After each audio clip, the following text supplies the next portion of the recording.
Good afternoon, everyone. This is Ryan Miller with North Carolina Building Performance Association, welcoming you to today's webinar. It is April 2nd, 2020. We've got a lot of folks working from home and unfortunately not at their job sites, but we are very happy to have with us today Nikki Kruger of Aire in Santa Fe to talk to us about moisture, the enemy of a healthy home.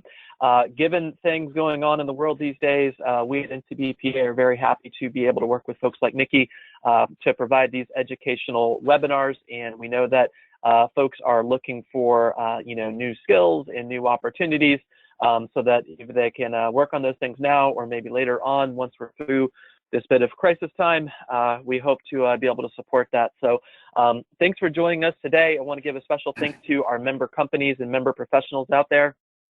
If you are a member company, we definitely welcome you and thank you for your membership. If you are not a member of NCBPA, we would love to have you. If you do work in North Carolina or are of course based in North Carolina, that is a great opportunity to join our association and receive access to many more webinars like this, past recordings as well. But we do policy work, advocacy, workforce development, and an awful lot of other things actually. So please do visit buildingnc.org if you have a chance to learn more about NCBPA. But no matter which state you're in, even though North Carolina is the best, we definitely welcome you to today's webinar with Nikki. So a few logistics. We will be keeping folks on mute for the duration of the webinar. That is, as I like to say, to avoid barking dogs and people shutting doors and things like that. So if you have a question or comment, please do put that into the chat box of GoToMeeting. I'll be moderating that as we go along, and so feel free to ask questions or comment or have some dialogue with some other folks that are here on the webinar live, and we look forward to that discussion there. Everyone will get a copy of the presentation and a video recording very soon after the webinar. We just hit process, that thing goes, and then we email it out to you all. So you'll have access to that, and we welcome you sharing that with your coworkers and other folks so that they can have this wonderful knowledge that Nikki's about to share with us as well. Also, we do have one NATE and one AIA HSW CEU available for this webinar. So for folks that are joining us live, after the webinar, we'll send out a link and you can just respond to our email and let us know if you would like us to process that for you. Always helpful to have your credential numbers as well. And just one more item from me. We've got lots of other webinars on the NCBPA events calendar that are available now. You can find that at buildingnc.org. We've had, I think, 3 for the last 2 weeks. We've got an HVAC series starting next week, so we'll have 2 webinars over the next 3 weeks on residential HVAC fundamentals and much, much more coming as well. We've also got a new course catalog on our website that we are very busily populating every single day. So you could have access to lots and lots and lots of other webinars and recordings and videos and tours and things like that just by going to our website at buildingnc.org. So thank you again for attending. We're very happy to be hosting Nikki here. She's one of our longstanding members and sponsors as well of NCBPA, and she is, as folks know, just about the queen of ventilation and moisture management and all those types of building science, building performance things in our industry nationally. And so we are very thrilled to have her. So Nikki, I will take you off of mute, I think. And so you should be able to present, and I will give the floor to you, please.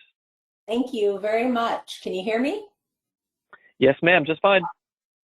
All right, great. Thank you everybody for joining. Typically, I don't do a lot of webinars, mostly in person, so make sure you provide those questions so we can keep this as dynamic and entertaining, hopefully, as possible. Today, we're going to be talking about how humidity impacts our health, what affects the humidity in our homes, how traditional moisture management strategies no longer meet the real demands of what people are doing in their homes and how we are building them, and then how to properly design and control the relative humidity in our home for the most beneficial impacts on our health, comfort, and property. Just a little bit about me and Therma-Store. So Therma-Store is our parent company, and we manufacture Ultra Aire whole house ventilating dehumidifiers. We actually invented them in 1996. We also manufacture Santa Fe dehumidifiers, which are typically used in basements and crawl spaces. We were actually the first ones to bring out a horizontal dehumidifier for crawl space applications. We also manufacture Quest, which is more used on the commercial side of things. And then Phoenix is our restoration equipment that is used typically when there's a water loss, or right now we're very busy because we make HEPA filters. So we have a lot of our HEPA filtration systems going into a lot of medical applications right now.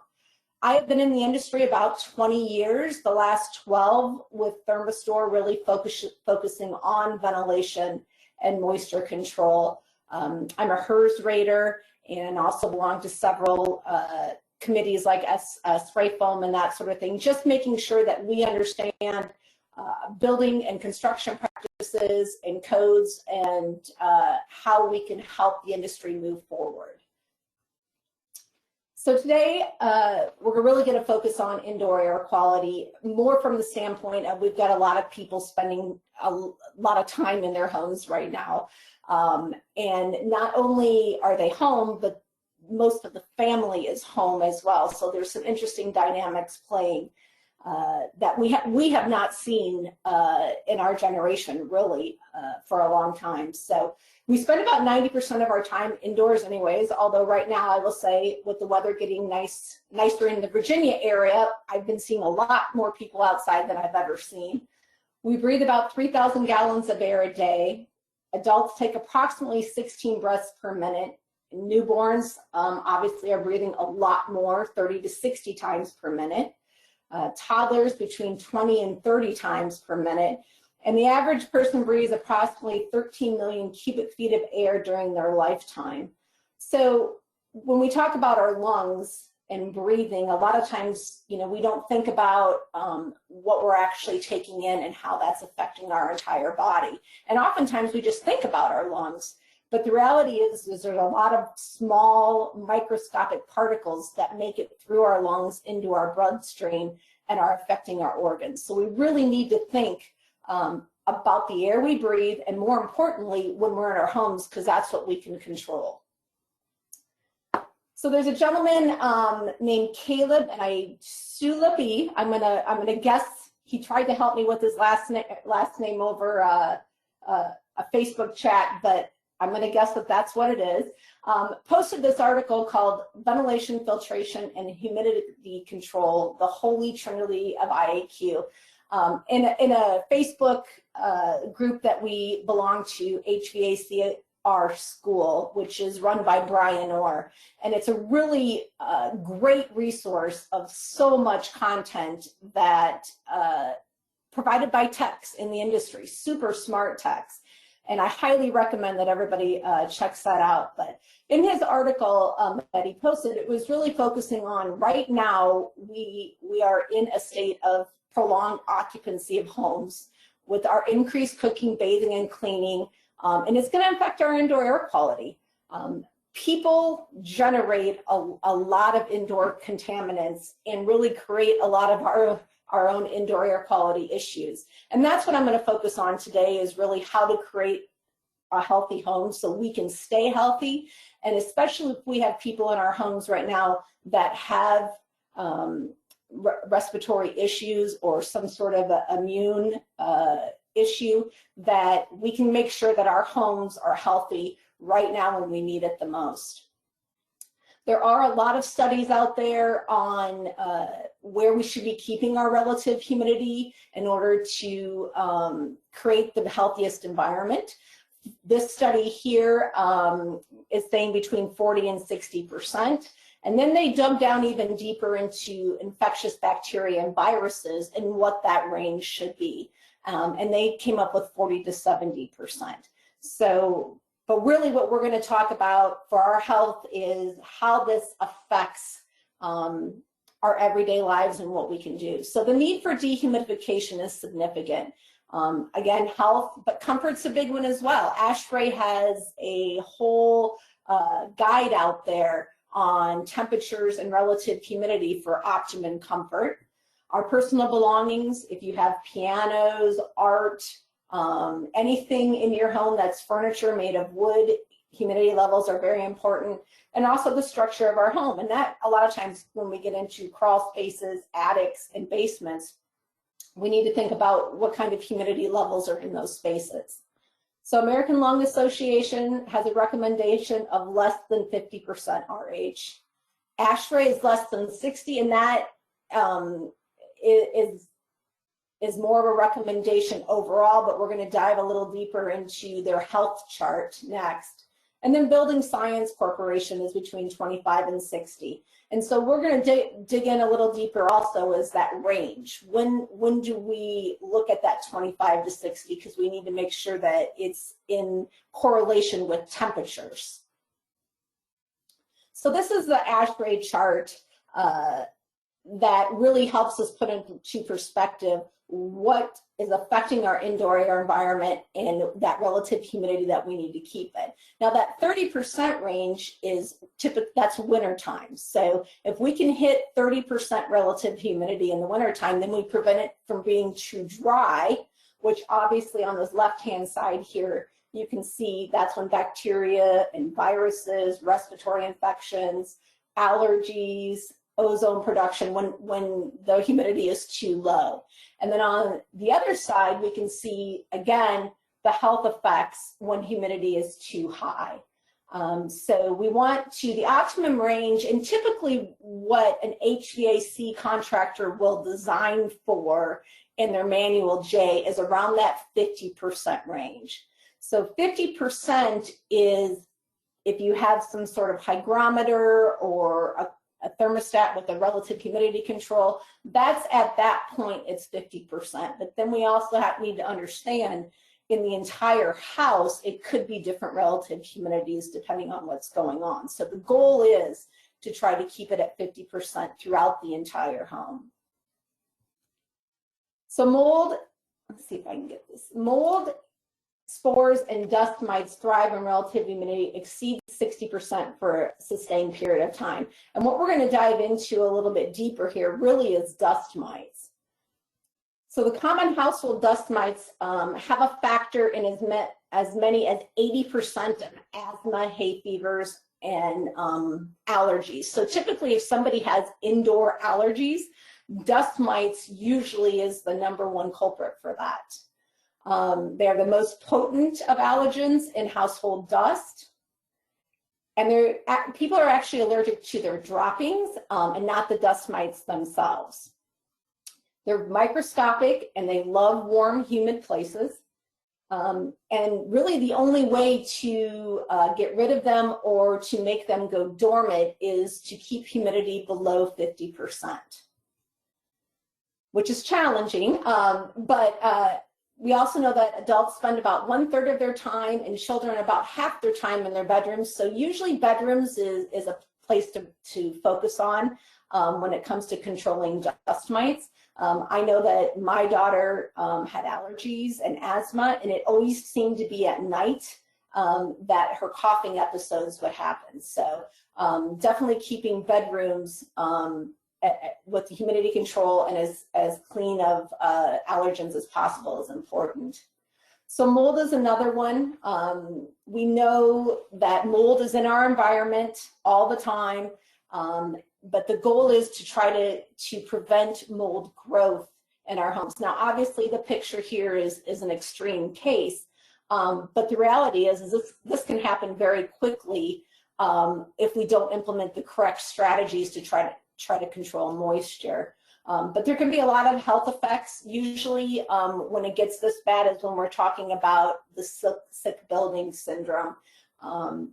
But what's important is, sometimes we don't see this. Sometimes this is on the inside of our walls, behind wallpaper, underneath flooring, places where we might not necessarily see it, but it's affecting our environment. And that's why it's important to understand kind of the building science and how our buildings work so we understand the flow of air and moisture throughout our buildings to understand where that possible mold growth could happen. Off-gassing is a big one also. Pretty much everything in your home is going to off-gas some sort of chemical. Formaldehyde is a big one. It doesn't need a lot. You don't need a lot of formaldehyde in the air for it to affect people's health. It is a known carcinogen. So if we can limit, if we can reduce the relative humidity, this will slow down the off-gassing of materials. One example of that is Chinese drywall. We know that Chinese drywall made it farther than Florida, but the reality is the farther north you go from there, the humidity levels for the extended period of the time needed for the off-gassing for the corrosion weren't there. So while you know, the relative humidity was lower, so we didn't get the off-gassing quite as fast or as harsh as Florida did. So controlling the relative humidity really helps prevent the off-gassing. So before we move on, Ryan, are there any questions that we can answer from the health side of things before we move into where moisture comes from in our homes? So I don't think so. We've got a couple of people that have been using the chat boxes to make a couple of comments and having some background discussion here about all kinds of fun things. So I think we are in good shape, Nikki. So feel free to go on. And if people do have questions, feel free to put those in the chat box and we'll be happy to address those. Sure. And almost everything that I talked about in the health section is documented in research and studies. So if anybody wants any links to those that I didn't provide on there, please let me know and I can provide those. So before we get into really talking about where humidity comes from in our homes, I want to talk about some definitions and terminology. So sensible load in our home is the temperature that we feel. That's what the thermostat is really out to address, is the temperature in the home. And then the latent load is the moisture in the home. And this is often referred to as the relative humidity. And this is much more challenging to control effectively and efficiently with a thermostat. So a pint's a pound the world around. If we talk about a pint of water or a pound of water, it's the same thing. And usually pints is how dehumidification is talked about. And 1 CFM out equals 1 CFM in. And this is really important when we get to talking a little bit more about ventilation. So thermodynamics, basically what's important for us in southern climates to remember, or in all climates that have more humid, hot summers, is hot goes to cold, wet goes to dry, and high goes to low. So we have all these forces working against our homes in the summertime with that wet air trying to get in, typically where it's cooler and drier because we've been air conditioning. So with relative humidity, it's relative to the temperature. And that's why when a lot of organizations throw out there, keep your relative humidity to a set number, we really need to understand how relative humidity works with temperatures. So if you look at the 3 boxes, the 3 circles here, it's the same amount of water, but when the temperature gets lower, it increases the relative humidity. And as that air warms up, it lowers the relative humidity. So how it's worded, and it's not necessarily exactly correct, but warmer air can hold more water is basically what it comes down to. So when you increase the temperature, you reduce the relative humidity, and when you decrease the temperature, you increase the relative humidity. What's really important, I think even more so, and I know those of us in HVAC and building science, we wish that we could get people to more talk about dew point instead of relative humidity. But dew point is a temperature in the air where the relative humidity, the dew point in the air, the temperature would have for relative humidity to be 100%. Sorry about that. So dew point is basically when you look outside in the morning and you see water on the grass, the temperature has hit dew point. And that's really important in our buildings for us to understand where we're going to get condensation. So if we've got ductwork in a crawl space that's vented and it's not insulated correctly, we have chances of getting dew point or hitting dew point and developing condensation and mold in our walls, in our attics. So dew point is very important when it comes to actually water, and relative humidity is more important when we talk about the moisture in the air and the materials in our home absorbing that moisture. So if the dew point is above the surface temperature, condensation will occur, and if we keep the dew point below the surface temperature, there will be no condensation. So if we look at this map, there's actually the man who invented the Ultra Aire dehumidifier and the Santa Fe, Ken Gehring. He's known as Teddy Bear on a forum called HVAC Talk, and likes to put these dew point maps together for us and send them out. This was last September, and you can see that a large part of the country, the half of the country, which we call basically a green grass climate, in these areas here, the dew points were really high. And there's typically not a lot of air conditioning being run, especially as we get farther north, where we can see we have high dew points, which is a lot of moisture in the air. And if you were ventilating your home with this air, with about 100 CFM of fresh air, you're going to need about 1 to 6 pints an hour of dehumidification in order to keep that 75, 50% relative humidity in your home. So not typically in Wisconsin or the northern climates would you possibly be running any air conditioning during these times, but we need something to deal with the moisture. Now, more recently, on March 18th, I was doing a podcast with Brian Orr, and I was looking at Florida, where Brian's located. So up here in the right and the left corner, you can see this is a dew point map.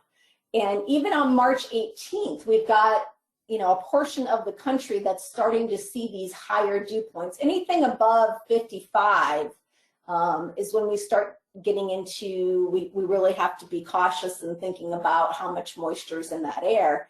And then I pulled the temperature map as well. And as you can see, probably not a lot of air conditioning in any of these areas that have the high dew points is running at this point. So we need to think about the moisture outside and how it is coming inside and affecting our indoor air quality and our comfort. So sources of moisture, we've got construction moisture, seasonal storage effect, and of course, we have to always think about below our homes as well. So regardless of the type of wood frame construction, as much as a ton of moisture, or 2,000 pounds, can be released by lumber, concrete, foundation, and drywall as they dry out. So in new construction, we really need to think about, over the next couple years in that home, everything in that home is going to be drying, and how we're going to handle that moisture. Seasonal storage effect, we get drier in the wintertime, and depending where you're located, but typically in the south, we have a much longer range of higher dew points, which means our house is absorbing all of that moisture throughout the season, which can release about 6 to 16 pints of water per day from seasonal storage alone. A crawl space with no vapor barrier can release 84 to 105 pints of water per day, which of course is going upwards into our living space. And basements can be 4 to 6 pints just from diffusing through the walls and the floor. So our homes obviously are affected by the moisture in the ground, the moisture outside. So why is the relative humidity in your house high? Brian Orr recently posted an article in HVAC, our school, that broke this down really well. Low heat loads. So depending on where you're located, you might not be getting the high temperatures throughout the entire day based on which way your house is facing, how tight your house is. Also, if it's in the northern climate or a southern climate. But if we have low heat loads, we're not getting enough runtime on our air conditioners in order to remove that water. System oversizing is very common. I think as we've been moving the industry forward more, we're trying to get HVAC contractors to understand more the importance of right sizing and not oversizing. Because we're not getting enough run times in order to be able to handle the moisture loads. We have humidity entering into the home through infiltration, humidity being generated inside the home, people, poor or no spot ventilation in kitchens and bathrooms. People just don't utilize those exhaust fans very effectively and efficiently. So when you go in to take a shower, instead of just letting the bath fan run while you're in the shower, you really need to let it run for 20 to 30 minutes after you get out of the shower, and really to remove that moisture effectively. We have very energy efficient HVAC systems on the market now, and when we say efficient, that means they're efficient at getting at that sensible temperature, so getting to that thermostat temperature, but they're not energy efficient at getting at the relative humidity. That's not what they're focusing on. They're focusing on getting at that temperature on the wall. We don't have, we have inefficient total dehumidification capacity on our systems. So again, these systems are looking at how energy efficiently can I get to that temperature. We have low space temperature, which basically is basements and crawl space, and we discussed when you lower the temperature, the relative humidity is going to go up. And we're relying on AC alone to dehumidify, which when we design a system, and we'll get into this a little bit deeper, we're designing a system based on a manual J, which is best practices. Not everybody lives in their house the same way, and you can't control how they're going to run that thermostat once you put that system in and leave. So while on paper, it should be dehumidifying and controlling the relative humidity, that might not always be the case when you put other people in charge of that control comfort thermostat on the wall.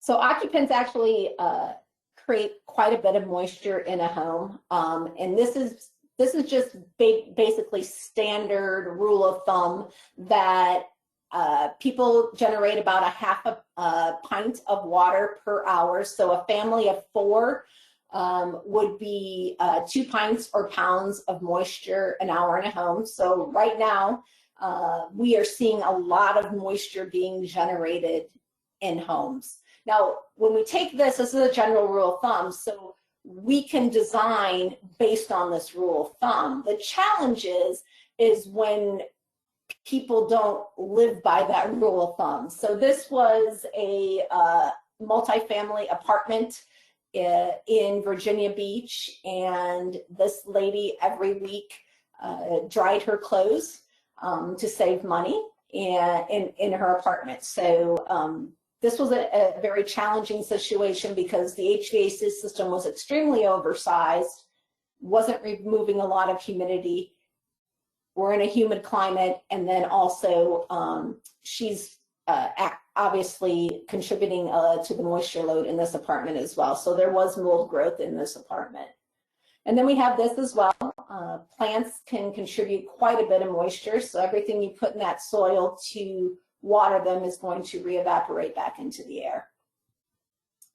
So we talked about moisture balancing of our buildings. As long as buildings wet and dry within a reasonable amount of time, we have that safe storage capacity where you know, it might not be the most comfortable all the time or the most healthiest, but it prevents that mold growth. So we're wetting and drying and wetting and drying. The challenge is the summers that and the springs and the falls we've been having have been wet, dry, and just remaining wet. I got a lot of calls the last couple years from developers and builders saying, you know, my homes have never had moisture problems like this before. And buildings that hadn't had moisture problems just couldn't dry anymore because it was so wet outside and the moisture generated inside. So the goal of every energy efficiency building standard program is to tighten the envelope of the building, of the home, as much as possible in order to reduce the HVAC runtime. So we're trying to tighten our buildings, tighter and tighter, thinking about energy and reducing our bills. But the reality is the less AC runtime we get, the less moisture removal we're going to have. So the result is, you know, by putting in higher efficiency HVAC equipment, making the building tighter with these no loads and partial loads, which even in humid climates is happening more and more. And then what we try to do is we try to overcool with the systems in order to remove moisture. And I've seen a lot of problems created with that recently as well, where we start overcooling to the point where we're reaching dew point in areas in our home and creating mold. So we're all about energy efficiency. We want to make sure that our buildings are as energy efficient and as tight as possible, but we also have to think about once we reduce that AC runtime, even if we go into variable speed equipment, there has to be a load in order for it to run. And the tighter we are, the less loads there are for that to even happen without overcooling and creating an uncomfortable environment. So advances in low load homes or high performance homes is really advances in low sensible load homes. These aren't necessarily low latent load homes, they're low sensible loads. So continuous insulation, airtight construction, optimizing our windows and shading. Those are all reducing our sensible loads. Mechanical ventilation, depending on the time of year, can increase our sensible loads and our latent loads. And ducts and conditioned spaces reduces our sensible load. But there is a study out there that actually we got really good latent removal in our homes when we had ducts, leaky ducts and unconditioned spaces, because 30% of our conditioned air went right out into through the attic into the outside world. So our air conditioners ran much longer, removing more moisture. But obviously that's using a lot of energy.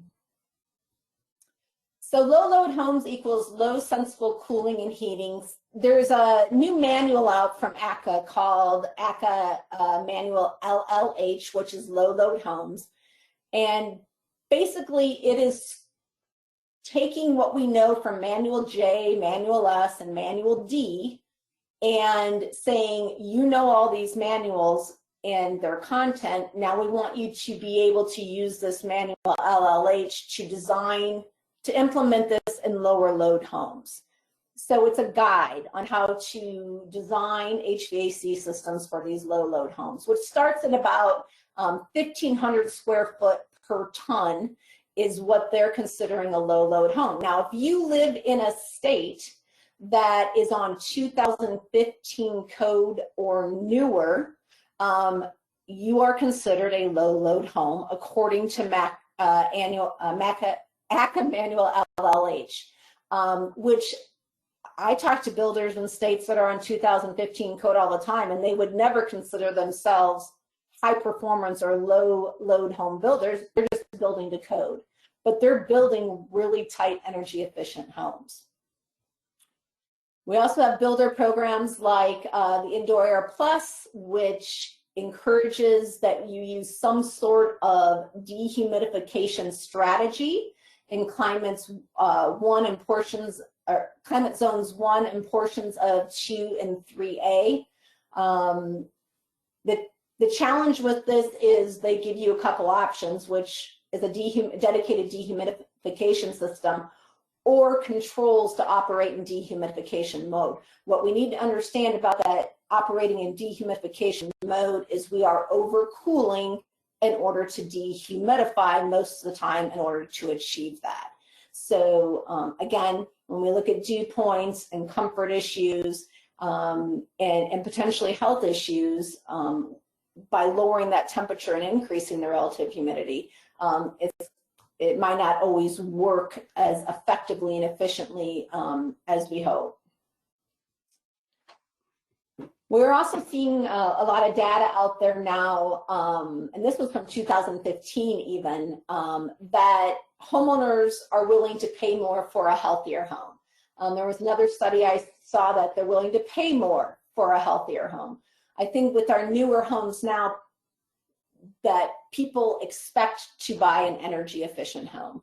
That really isn't a selling point anymore. We really need to get to where we're providing the healthiest environment when people are spending 90% or more time in their homes now.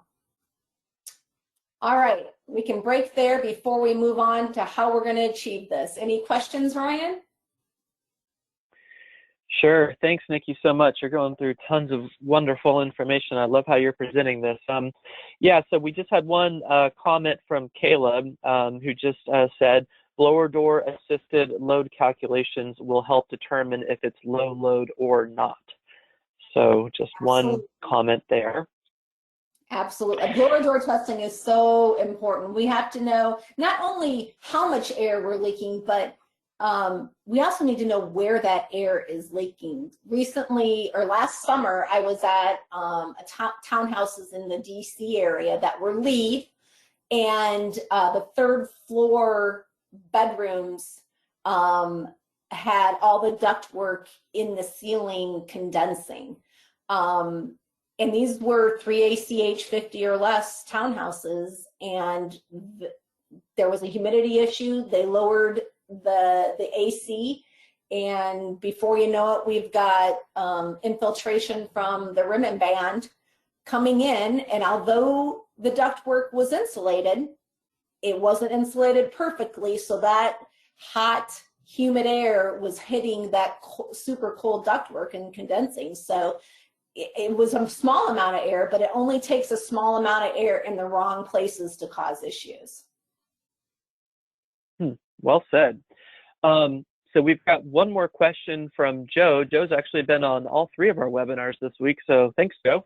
So Joe's an architect over in the Asheville area, and he asked, generally speaking, do split systems typically provide more or better dehumidification due to the increased / longer run times at lower airspeed and volumes? So I'm assuming Joe means ductless mini split systems or ducted mini split. Yes. Okay. So, oh, go ahead. Nope, that's it. Go ahead. So I actually have data, Joe, that I can share with you on a house in Raleigh that used a ducted mini split, but typically no. They treat a smaller area and for a shorter amount of time, typically in order to get to that set point. So we have a very close relationship with Mitsubishi because they do realize that you can very quickly get into trouble by trying to use a ductless mini split in their it was a dehumidification mode where it just goes into a cycle on a timer trying to remove humidity. So if you look at the condensate lines on those systems, they're typically about the size of a pencil, maybe a little bigger, but not a lot of water removal. And the higher the SEER, typically the higher the sensible heat ratio, meaning they're not removing very much water. So most of those systems are very energy efficient at that temperature but don't do very well with latent removal. Okay, thanks for that, Nikki. So yeah, happy to talk to him and share some more information with him on that. Yeah, that's we had just kind of a follow-up comment from Reedy who had asked for that data as well. So we'll see if we can either, kind of pull that together and get it out with the follow-up email, Nikki. Yep. The other thing that we can do is, as she mentioned, we've got a great relationship with Mitsubishi. They're just great partners for a lot of folks. And we'd be very happy to get Rob Howard or one of their team members on a webinar as well. Keep in mind, we do have, sorry? Rob and I often present together because of that. So it might be great for us to do one together, kind of talking about in depth with the technology regarding that and how it works. Yeah, definitely. And we do have the 6 HVAC fundamentals residential webinars starting next Tuesday. So those are like every Tuesday, Thursday for the next 3 weeks. It's going to be kind of, on the fundamentals side, so we might not get into the high performance side. So we'll work on that and see if we can get another webinar together and get some data out to the folks here. So, okay, so Nikki, I think that's it for the questions and comments. I'm going to respond to a few more here in the chat box, but if you'd like to go ahead, floor is yours. Sure. So this again is from Brian Orr's article that he wrote, basically what's causing the high humidity in our home, and then how can we lower that humidity. So longer AC run times. We absolutely believe that you should set up your air conditioner to remove as much moisture as possible when it's running within reason. We don't want to create any comfort issues, or any other potential damaging issues by doing so. He actually, Ken Gehring did a DOE webinar 3 years ago, I think, titled The Lazy AC. And basically it was about how we really need to set up our air conditioners to remove that moisture and not let them be lazy and just get to that sensible temperature. So I can find that link as well and provide it to Ryan if anybody's interested in, that's a recorded webinar on the DOE website. But we need colder AC coils. That's not going to be as energy efficient, but the colder that air conditioning coil, the more water it's going to remove. We need less moisture coming in from the outside, which is doing those blower door tests, making sure that we're sealing up as much as possible. We need less moisture being generated in the inside. Obviously, that's a lot of times easier said than done. Higher indoor temperatures. The reality is when you control the relative humidity in the home, you can increase your thermostat 2 to 3 degrees and be just as comfortable. So again, we want that balance of temperature and relative humidity for that ultimate comfort. You can use dedicated dehumidification if needed, and then we really got to make sure that we're utilizing our spot ventilation as much as possible when we're cooking and bathing. So strategies for controlling moisture, we're going to address on a high level air conditioning. Again, I've got another presentation that goes into all the different air conditioning types that are out there and how effective they are. Whole house dehumidification, we have area dehumidification. Ventilation's a big part. Certain times of the year, ventilation can be very effective in controlling the humidity, and obviously that's more in the wintertime where we're generating more inside and it's drier outside. And then spot ventilation. So with our air conditioning, again, that thermostat and the way that it is designed is to get to a sensible or a temperature set point that the homeowner controls on the wall. So some people are adamant that they will never be comfortable over a certain number. But the reality is if we control the relative humidity, and we should be able to increase that thermostat number. And again, air conditioners, a lot of the newer ones have these dehumidification set points, which are going to overcool in order to dehumidify. And it is a very common misconception that when I say and talk about whole house dehumidifiers, that people are like, oh, if you live in Florida, you need one of them. But the reality in the past is, if you lived in a warmer, hotter climate with our leakier houses, the air conditioning ran so much you probably didn't need a dedicated dehumidifier. But the way that our building and construction practices are going, homes in Florida that traditionally would have been, you know, peak load condition for a month or a couple months of the year are now in no load or low load conditions for most of the year. And then we always have the challenge of 70 and raining, and that's very much our spring and fall times, which we're all starting to kind of see in the South now, where we don't have the air conditioner runtime, but dew points are high outside. So mechanical systems, this is an Aire chart, but basically you need 14 minutes of runtime to begin what they consider effective dehumidification. And that means the coils have loaded on the AC system, and water is going to start dropping off of them and going down the drain. So you need about 14 minutes of runtime. I think it was last year or the year before, a gentleman by the name of Anthony Cox that works for Community Housing Partners in Virginia did some data logging on some multifamily apartments, and I want to say it was in Alabama, but for the whole entire summer, this apartment unit complex, the average runtime on the AC systems was 7 minutes. So they were not getting any effective dehumidification from those systems because the systems just weren't running long enough in order to achieve that. So we talk about the SEER of an AC system, and that's when I was kind of talking about those ductless mini splits and how they're typically really high SEER systems.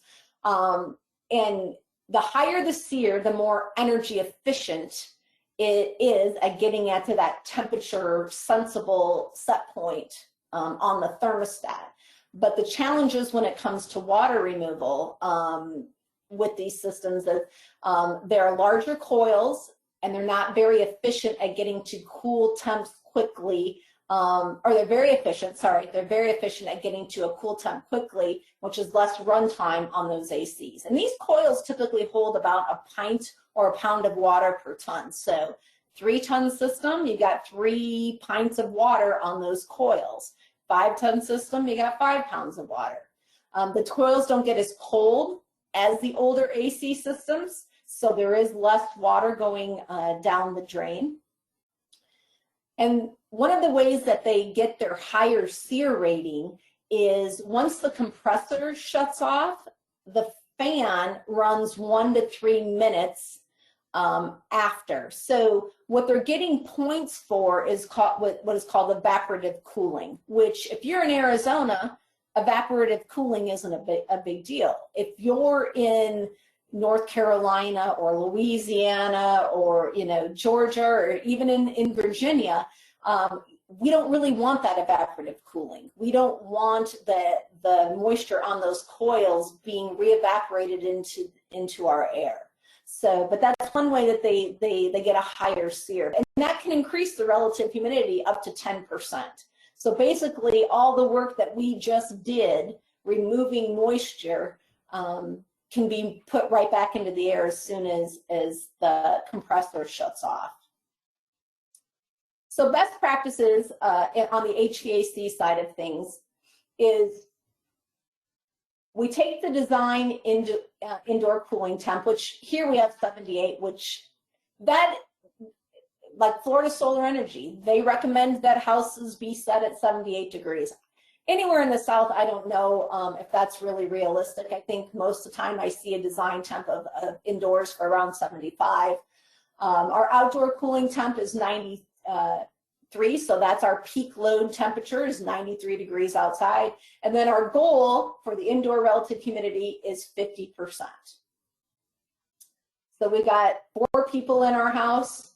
We're going to bring in whatever our ventilation strategy is going to be, it's going to be to try to achieve 71 CFM.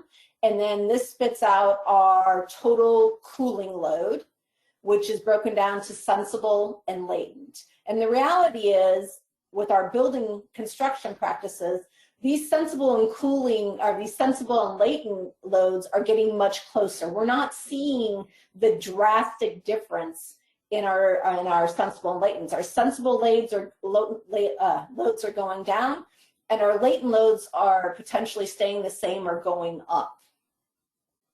But yet we're using this in order to determine how to size our equipment based on that sensible load. So our equipment sizes should be going down in order for us not to be oversizing. So a whole house ventilating dehumidifier is one strategy in controlling the relative humidity in the entire home. So it integrates with the HVAC system. We can bring in outdoor air to meet our ventilation strategy if we choose. There's a MERV 13 filter in our dehumidifiers, and then we can dehumidify the entire home separate of the AC system. We're only going to utilize the ductwork in order to distribute that dry air, and we're hopefully going to set it up that the AC system removes as much water as possible. And then when it's not running and the relative humidity is still too high, then the dehumidifier will come on and get to that set point, that relative humidity set point. So from a health standpoint, we really want to keep the relative humidity in our homes between that 35 and 50%. 50% is in the humid months. We really don't want to go any higher, if at all possible, according to the EPA. We don't want to rely on our air conditioners alone and how people are going to run those air conditioners in order to dehumidify. And again, with building practices, our homes are getting tighter. And then we have a lot of times of the year in the spring, summer, fall, rainy days, overnights. A lot of people get up at nighttime, start cranking down their thermostat, not because typically they're warm, but because they're uncomfortable. And that's their only avenue, is that comfort control on the wall, is to lower that thermostat. So when I was showing those dew point calculator, or dew point maps earlier, there was a lot of dew points that were higher than 68 degrees, and there were several that were lower. So I kind of just took that average of 68-degree dew point. And this is dpcalc.org has this calculator that you can go in and put in these the different parameters for temperature and dew point. And so if we take a spring fall day of 72 degrees, or maybe that's what we're keeping it in our house is 72 degrees, and we've got ventilation air of with a 68-degree temperature dew point. If you look, that's 87% RH. If you look over here on the right side, and on the third column down, it says mold risk.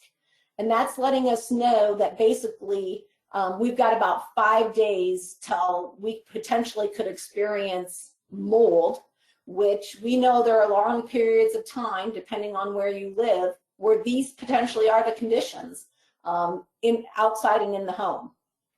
So really useful calculator. But this really shows us that whole house dehumidification is important. We need to control the relative humidity throughout the entire home, no matter what the conditions are outside, or potentially with being realistic of what people are doing inside. If they're growing stuff they shouldn't be growing, then we might not be able to handle that, but normal-ish conditions. So we have an app. It's called the Ultra Air Psychrometric app. And I'm going to use my mouse here. I'm hoping you can see that. And what this allows us to do is put in the inlet, which is the outdoor conditions. So the inlet is the outdoor conditions. So wherever you live, whatever this is, if it's 88 degrees and a 75-degree dew point, which, you know, the dew points are getting higher and higher. It used to be Louisiana, you know, more of the deep south saw these higher dew points for longer periods, but I'm in Virginia and we're seeing 70-degree dew points quite often in the summertime now.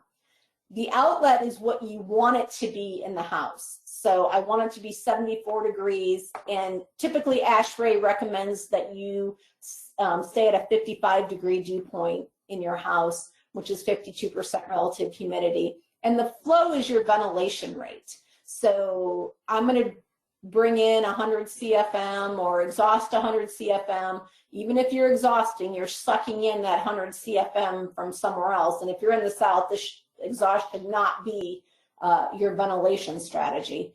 And this is going to show us, based on only ventilation, that I need 106 pints of water removal a day. So if I'm going to try to achieve that through an air conditioner or through a dehumidifier or whatever else, this is what your goal should be. That's just ventilation. Now we need to take 4, if we have a family of 4 and they're in the house for 24 hours, that's another 48 pints of dehumidification that I'm going to need to add to that. So if we look at this on a summer peak load day, where we've got 85 degrees, let me see here, actually, this is our partial load day. Sorry about that. This should be our partial load day here, which is 85 degrees and an 83-degree dew point.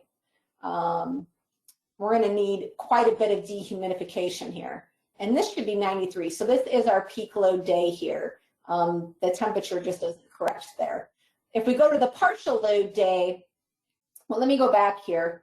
If we're running an air conditioning system and we're getting our peak loads in that afternoon, we're probably getting the water removal we need. It'll be in the evening times and the mornings that we're going to have some issues, which would be more of these partial load conditions. So if we've got 85 degrees and a 70-degree dew point, and we want it 75 inside, we're not getting a lot of AC runtime to get from 85 to 75.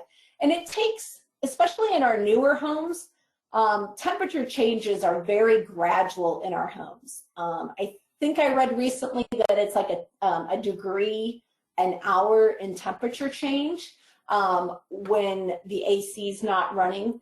And maybe Caleb can chime in there if with an answer to that if he knows, as I know he was going to be on here. But and if we're bringing in 100 CFM of outdoor air, we still need 75 pints or 74, and then we need to add the people to that, which is another 48, and that's what we're going to have to deal with for dehumidification. And then we go to our 70-degree and raining scenario. And here it's showing us we need 91 pints of water removal here. So this is, again, a free app. You should be able to download it on Android or an iPhone and be able to play with this a little bit with different conditions to see what kind of water removal you're going to need. So our recommended install, and this is a little fuzzy, sorry for that, for our dehumidifiers is a dedicated return to the dehumidifier, which you can see here, and then to tap into the supply of the HVAC system.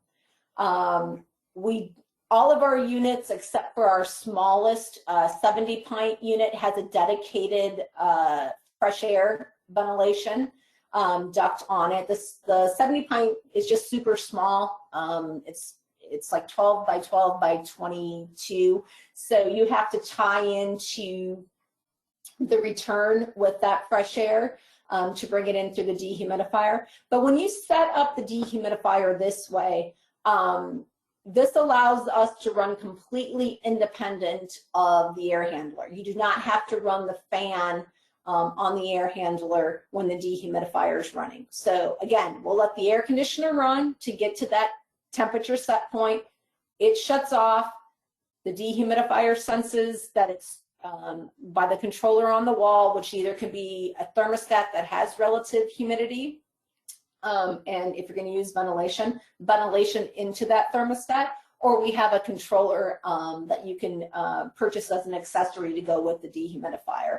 And then the dehumidifier will come on and dehumidify the entire home. And we're going to tie that duct into the supply and distribute that dry air throughout the entire home. And hey, Nikki, this is Ryan. Yeah. If I can jump in for just a second, I think we had a question and a comment, maybe on 1 or 2 slides back. Okay. The first one was a question from Reedy, and he had asked, is the outlet the temp from the dehumidifier to the duct? So maybe it was on the slide that you were just on. Is he talking the outlet on the app or this one? Let's see, Reedy, I'm looking for the comments here, so if you want to clarify, that would be helpful, and we'll get to that one. Okay. So maybe Nikki, while we're waiting on the follow-up there, Caleb had sneezed apparently, I think, and is now back, and so he was just seeing if there was a question that he'd be able to address in the comment box as well. Yeah, what it was, Caleb, was I was talking about that I read recently somewhere that that the temperature change in a typical home is about 1 degree an hour in a newer energy efficient home. I'm not talking drastic like passive house, just we don't see the temperature changes in our tighter homes like we used to in our leakier homes. So we're not getting the drastic run times on our ACs that we used to either. So thank you, Nikki, for that. So Reedy's question was back to actually on the app. So he was asking about the app as the outlet of the temp from the dehumidifier to the duct. No, that outlet is what condition you want in your home. So the inlet are the conditions outside. That's what you're plugging in here, are the conditions outside. And the outlet is what I want it to be in my home. Okay. And we've got, I think, a follow-up question here. And so hopefully this is okay, Nikki, and we'll be able to get on some of the other slides. But follow-up question from Reedy. I'll try to phrase this one. The backdraft damper and the recommended installation, is that for when the HVAC fan is running, or does that always have to be put into the duct?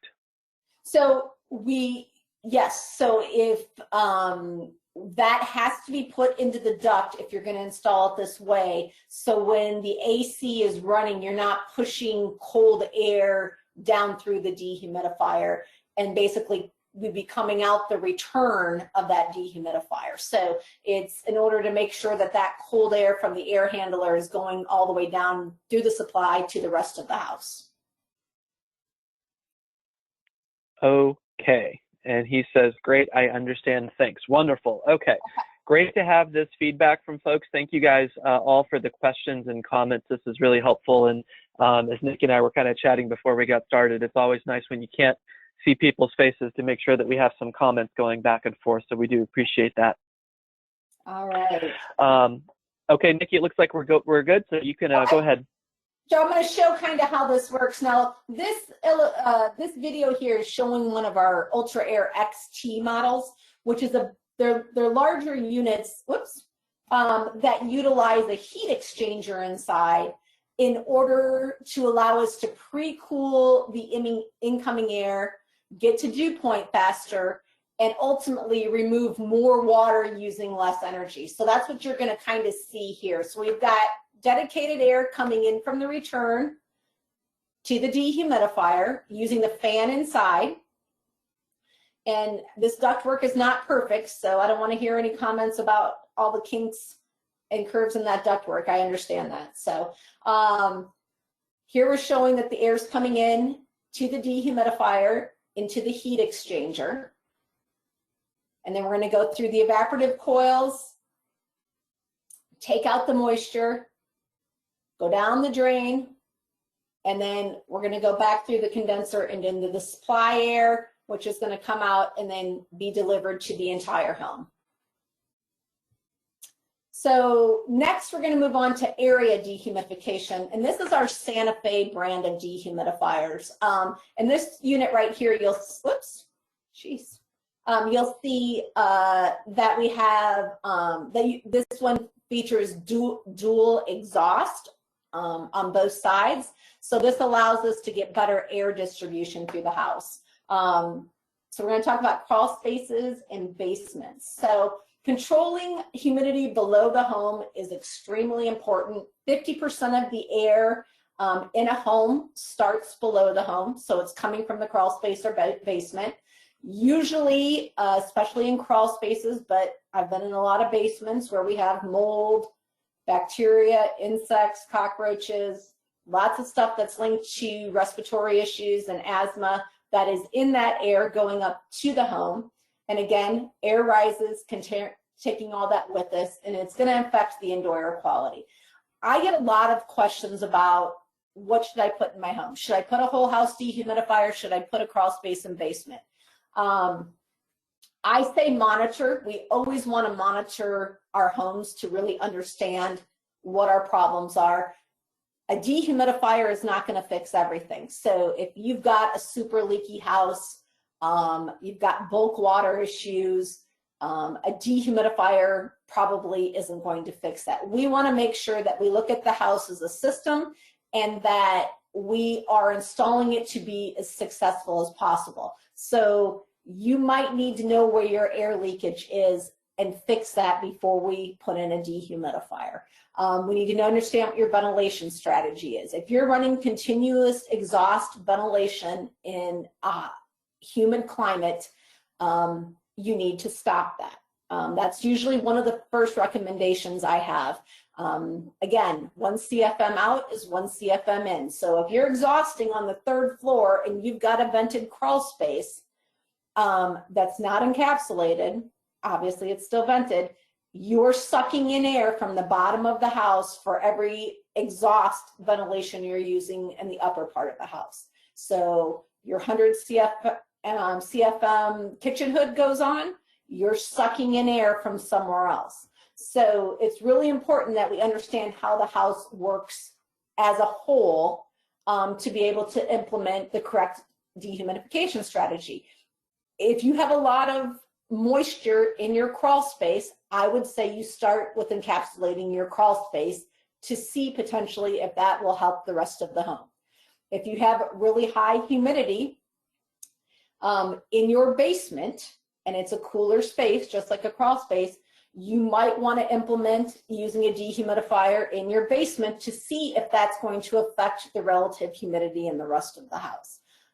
Ideally, a crawl space would have its own dehumidifier, and the rest of the home would have its whole house ventilating dehumidifier. But I realize that, you know, not all of our customers or my budget can afford to do that. So we might have to break it down and do some monitoring to really understand where our problem spots are. So according to Advanced Energy, crawl spaces, vented crawl spaces were 19 times more likely to experience relative humidity levels in excess of 70% than encapsulated. So let me show you here. This is some data logging that I did on 2 crawl spaces here in Northern Virginia and Alexandria. These are habitat homes, built very energy efficient on lots right next to each other in the same exact house design. And we had families in both homes were from countries where lots of high humidity and high temperatures. So they just didn't run their AC temperatures very low in the homes either. Now on the left-hand side, so we encapsulated both these crawl spaces. And on the left-hand, Nova number 1, we utilized a Santa Fe compact dehumidifier to control the relative humidity. So the dotted lines there are the conditions in this space. So we've got 40% relative humidity in this crawl space in the end of April, beginning of May, which we realized we had set it a little too low, but we were also trying to take out some of the construction moisture. And the blue is the dew point. So dew points weren't extremely high.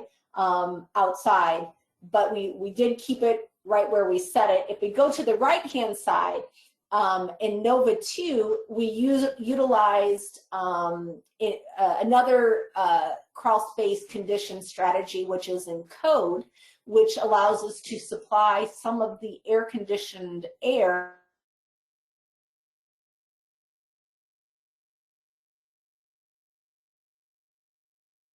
crawl space into the so we're putting air cold into already a cool space, and we're counting on the runtime of that air conditioner in order to put dry air into the crawl space. So we're not dehumidifying based on the need of the crawl space. We are just supplying dry air based on the homeowner's comfort in the upper levels. And as you can see here, the relative humidity right here, this line got very high. This particular monitoring equipment sent us alerts. So on this day, we had 240 minutes of relative humidity above 70%. So I think we have to be very careful in choosing our conditioning strategies for crawl spaces to really understand the most effective means to doing that for the best results. And when you're trying to control relative humidity, dehumidifying by using a dehumidifier is always going to make the most sense. And Nikki, this is Ryan. If you don't mind, I'm going to jump in. We've got a couple of one question and maybe a couple of comments. First, just back to one question that was from Reedy about the backdraft damper. Just asking if you actually sell that backdraft damper or anyone else that you know of that does. Yeah, we sell it, but it's actually a standard 6-inch or a standard, depending on what dehumidifier you use, either an 8-inch or a 10-inch backdraft damper that most HVAC distributors carry. Okay, great. And we've had a little bit of comments going on, which is very helpful. Caleb was mentioning that the blower door test, of course, should be used to help visualize where there's air leaks are. Yep. So that you know where to do the air sealing and then also where vapor diffusion may take place. That would help you determine where to locate a dehumidifier. So good comment there, Caleb. Thank you for that. And then we also had one from Matt, and I think Nikki, and I think you know where I'm going to go with this one. Matt Milton, an HVAC contractor here in the area, asked or pointed out, word of caution, if you're encapsulating a crawl in North Carolina, get a radon test before encapsulating to determine if remediation is needed in addition to the encapsulation. So we certainly appreciate that comment, Matt. Nikki is very involved in crawl space encapsulation training. We at NCBPA have offered the 2-day specialist workshop a couple times last year, and we're actually looking to kind of repurpose that here in the very near future, actually, to offer a crawl space encapsulation, sort of a builder focused or sort of other non-crawl space contractor focused version of that workshop, just to help people understand crawl spaces a little bit better. So Nikki, any comments from you on those two items? There are so many things to consider when encapsulating a crawl space, and that's why we came up with Advanced Energy, with Joe Steenbrook from Building Science Corp, with Allison Bales from Energy Vanguard, Paul Hardy from the pest industry. We worked with leading experts in the industry to come up with this 2-day training course, and it's not our training, like our thoughts on it. It is proven expert research on how to correctly encapsulate a crawl space, and that's because there's so many things to consider: radon, asbestos, termites, depending on different codes, building codes, and it's kind of the wild west. You can't half-ass encapsulate. Either you do it correctly or you don't, because you can cause more problems by not doing it correctly. So yes, So we'll put that. I agree. I was going to say we'll put that quote in the follow-up of "you can't half-ass a crawl space," just to make it official. I'm very passionate about that. You can't tell, but yes, yes. It's all about the building science of it, and really a lot more what makes a contractor understand what they're doing and why they're doing it, and the implications on the entire home when you do it that way, which really is going to set you apart from the guy who just knows how to put down liner and, you know, air seal sort of thing. So right. Well said.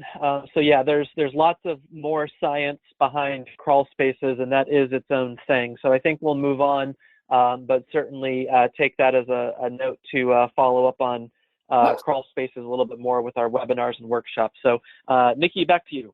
Okay. So again, if we took that dew point map that we were looking at earlier, I've been reading a lot of articles lately. A lot of times they show, you know, crawl spaces around 66 degrees potentially. Again, it's all going to depend on where you live and what's going on below that house. But if we were at 68 degrees with a 68-degree dew point, obviously on the right-hand side here, our mold risk is 2 days. And I've been in a lot of crawl spaces where, I mean, they have been moldy for a while. So we really need to look at what's going on below our house to understand the indoor air quality in the rest of the home. So if you come across homeowners that are, you know, have children with asthma or somebody in the house with a respiratory issue, definitely make sure you go below the house, whether it's a crawl space or basement, to see what's going on there that can be contributing to that indoor air quality issue, if that's causing it.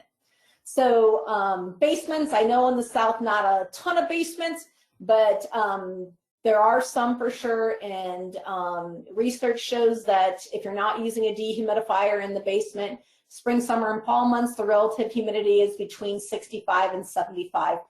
So if we take a 60, even we're not having a lot of infiltration from the outside, but we got a 60-degree dew point with a 68 degree temperature, and we were not using a dehumidifier in the basement, and those are just our normal conditions, in 38 days we're going to have mold. So if we're storing a lot of stuff in the basement, cardboard boxes, maybe we've got a partially finished basement, which is very common now, furniture, flooring on cement, whatever you have down there is absorbing that moisture. So when you do put in a dehumidifier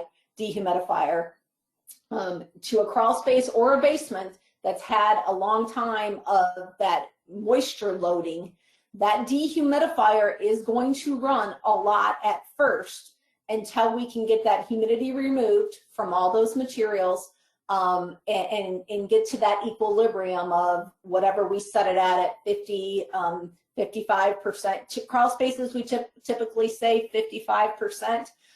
That's just because that's at the dehumidifier, it's 55%. And in our corners, it's probably the relative humidity is going to be a little bit higher. And that's typically where we reach dew point, is on our surfaces. And then in the basement, especially if it's partially finished or finished, I would recommend 50% relative humidity.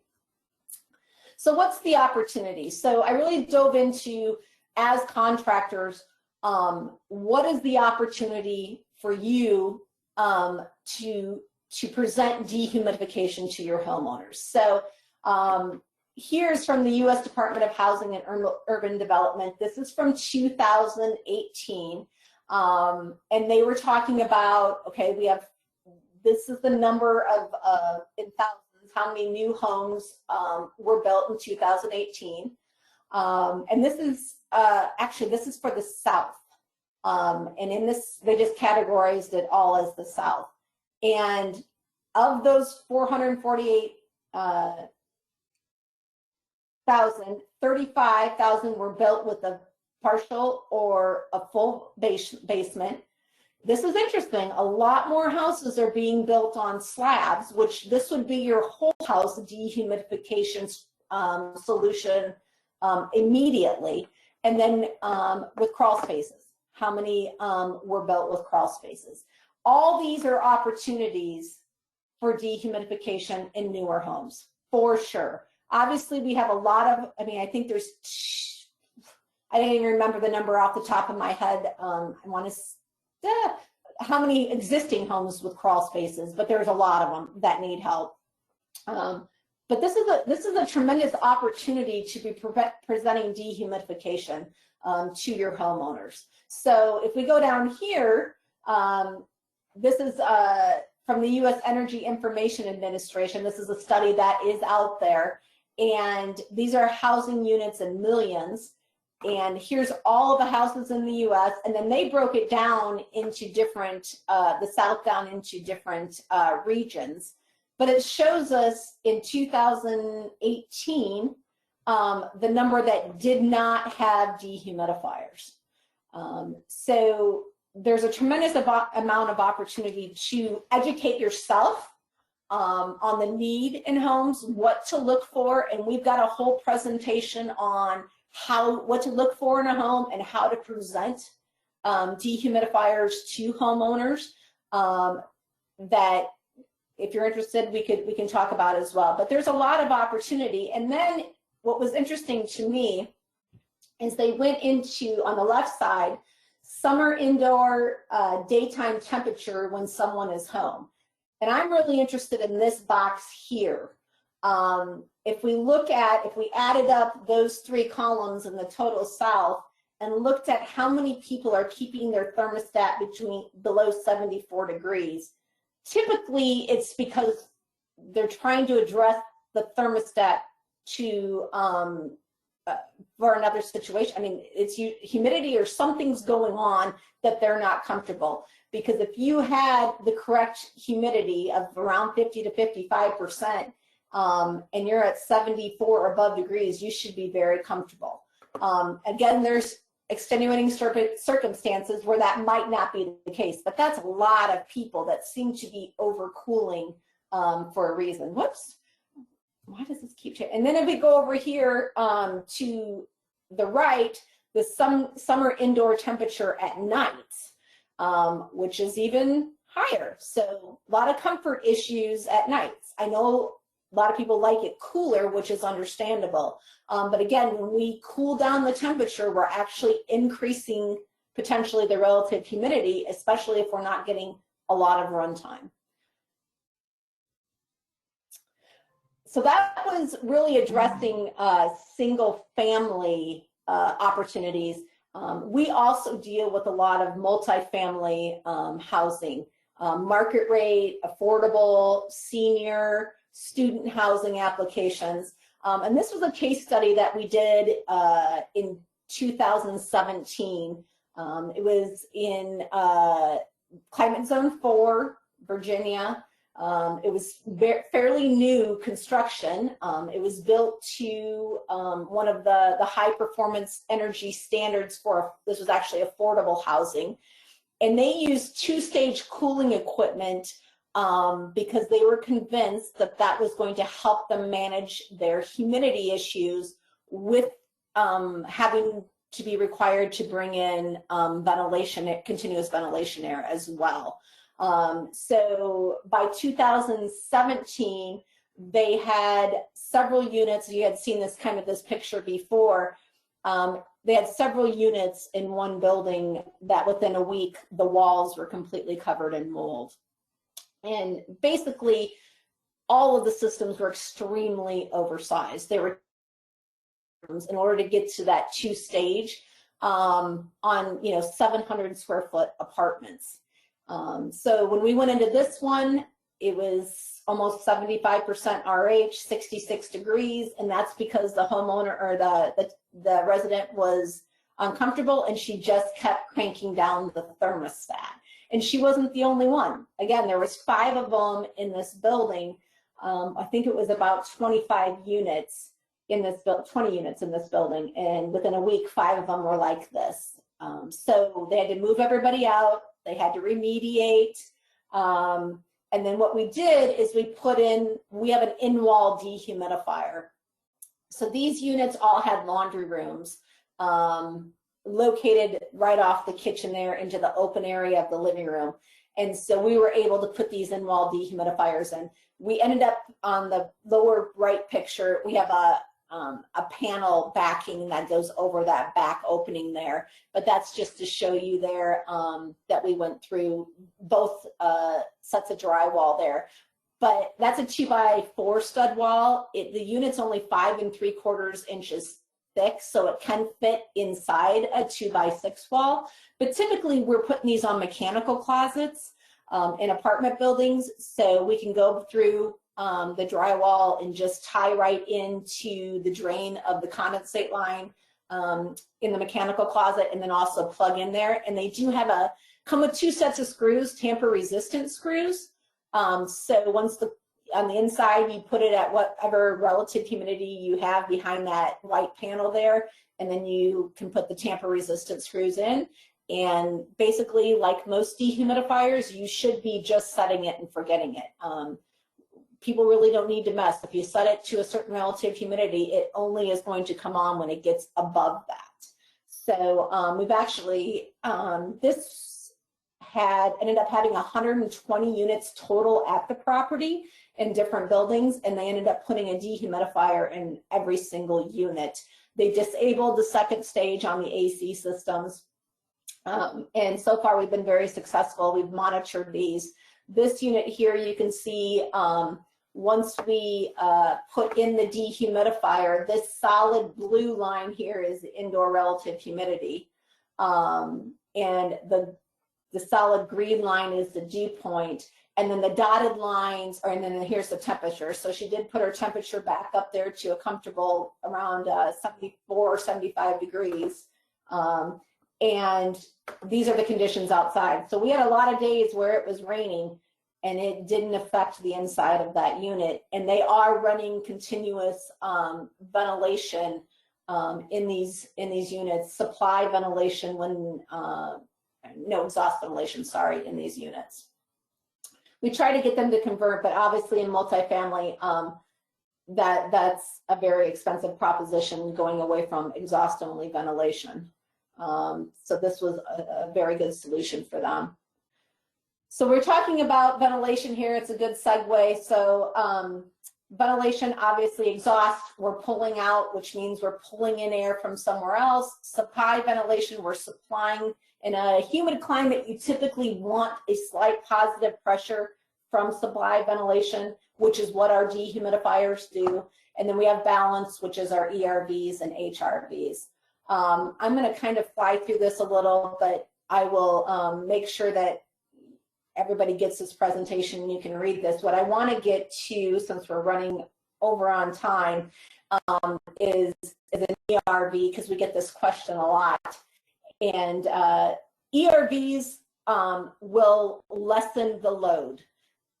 It's all going to depend on how humid it is outside and how humid it is inside on what that exchange in that core is. So in the humid months, they're always going to contribute to the moisture load in the space, but they're lessening the load using a different strategy if you're using supply only or exhaust only. And here is a case study that we did down in Florida. On the left-hand side, or let's start with the right-hand side here. This was an NHB emerald greenhouse. What the heck? Sorry about that. And this was an IBS show home, and so the equipment manufacturer supplied the ERV for the homeowner, and they didn't want that, so we kind of worked with them to say, well, let's put that ERV in and we'll monitor it, and then we'll pull out the ERV and put the dehumidifier in. Jeez, sorry about that, that keeps moving. So as you can see here, the relative humidity in the house is going above 60% consistently. There were, the homeowner did have health issues and was very sensitive to humidity. And so it's basically the RH is following the dew point outside, which is the green line. Springtime, week of rain, we don't have a lot of AC runtime going on. And then over here on the left-hand side, we pulled out the ERV, put in the ventilating dehumidifier. We did supply ventilation through the dehumidifier. And as you can see, we don't care what the dew point is outside. We are just going to keep that relative humidity at what that set point is.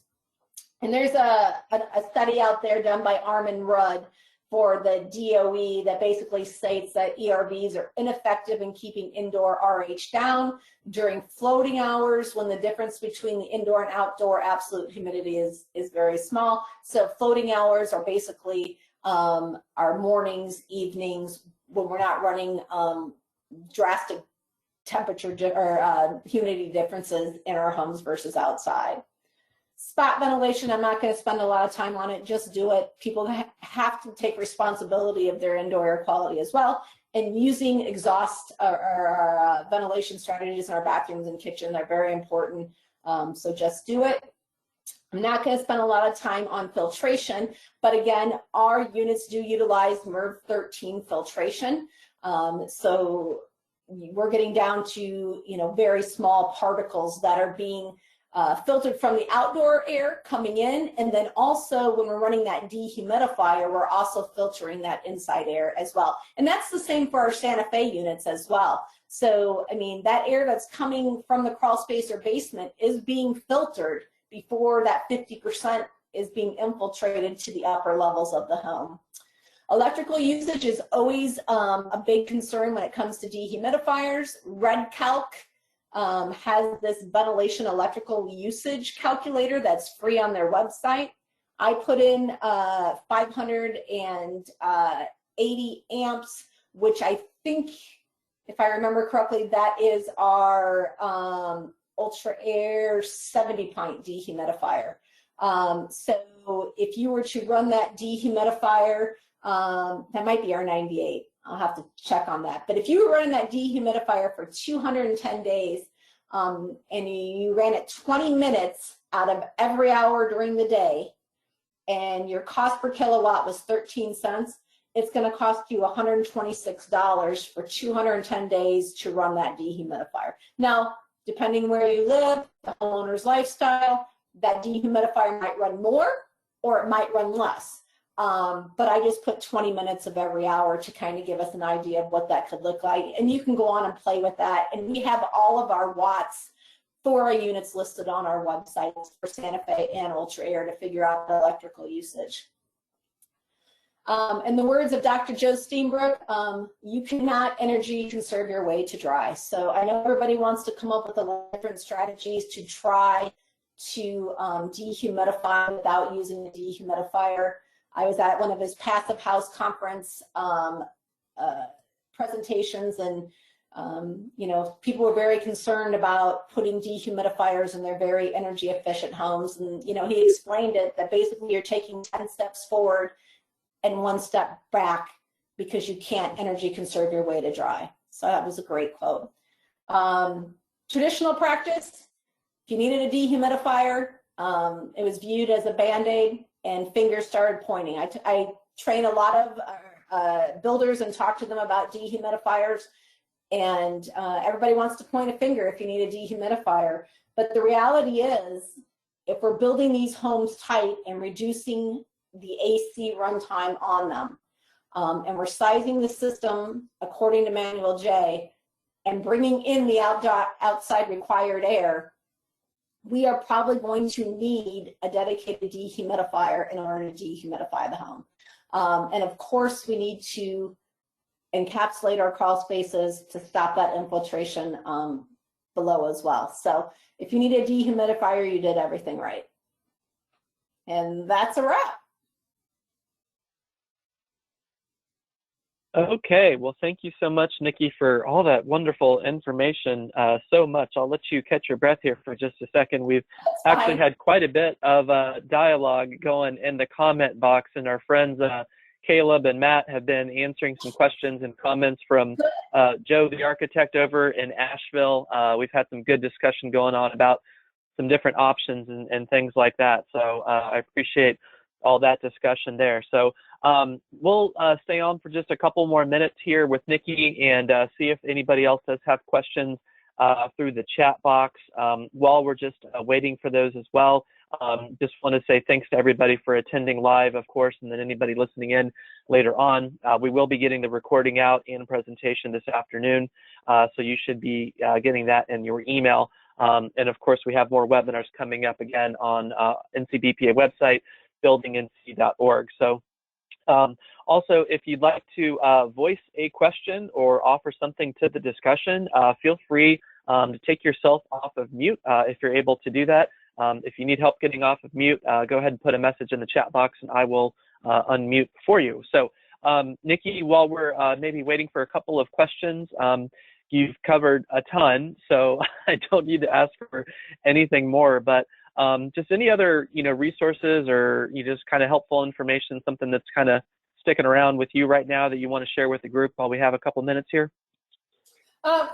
Yeah, I would just say, I definitely will supply my email in our follow-up here if anybody has questions or wants additional research. Again, Ken Gehring invented these units and has been involved on the building science. He's 81 years old now, has been involved in the building science of these for a long time. And go on HVAC Talk, search Teddy Bear. His name on there is Teddy Bear.